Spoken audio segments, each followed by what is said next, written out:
Hello and welcome. So the learning intentions for this tutorial are that we're going to take a number from a user, convert it to an integer, just like last time.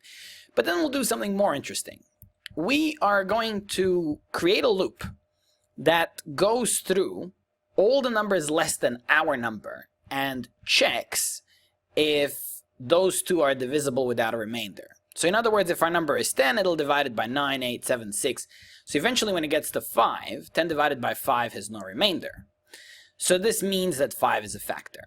So what our program is going to do in combining a loop with an if statement inside that loop is discover all the factors of any given number and then print them out, of course. So let's get started. The first little concept I want to demonstrate is the remainder operator. So if I say, for example, 15 divided by 5, and that's 3. Now, 15 percentage 5, that means the remainder of 15 divided by 5, which will be 0.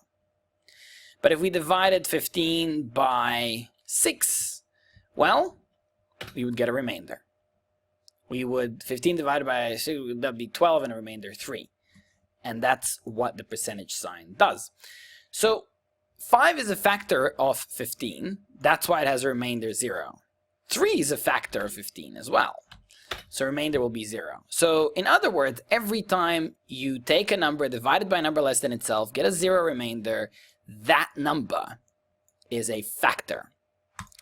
So let's write this program and have ourselves a little factorization. So print, enter a number you wish to factorize. Now,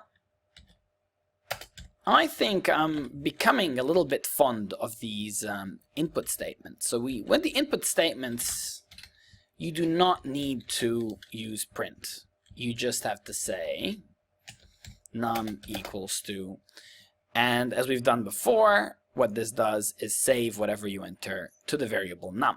Now the num is not going to be an integer, it'll still be a string, so we have to convert it. Now, in case you're wondering, it is even possible to do this on one line, but then we're doing 3 things at once and it becomes too complicated. You can take this int and wrap it around the whole input, and it's going to work as well. But I don't like the way that looks. So now that we have our number, we can do that loop. And we need to loop down from our number, or from 1 all the way up to our number. So let's go. For I in range 1, comma, to our number will require num plus 1.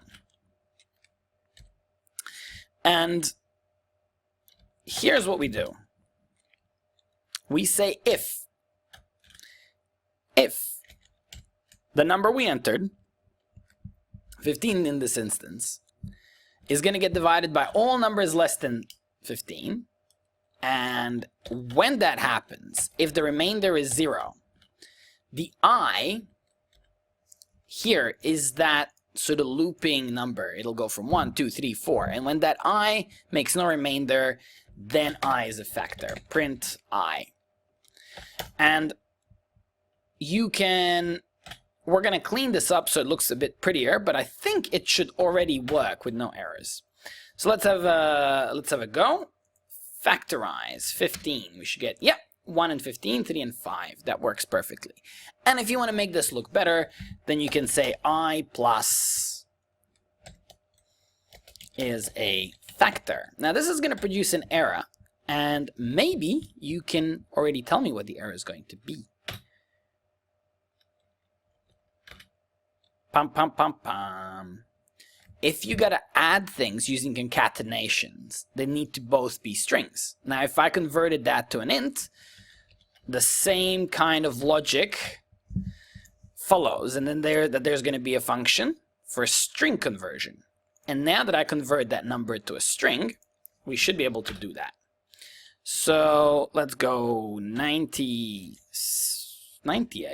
Maybe it's got very few factors. No, it's got a bunch. 1, 2, 7, 14, 49, 98. Pretty cool. So there it is. That is our factorizing program. In the next program, we're going to take it a step further, and we're going to combine this with lists. And we're going to try to first figure out if a number is prime, if it's only ever got 2 factors, and then we're going to see if we can make a list of prime numbers. And that there is going to require a nested loop.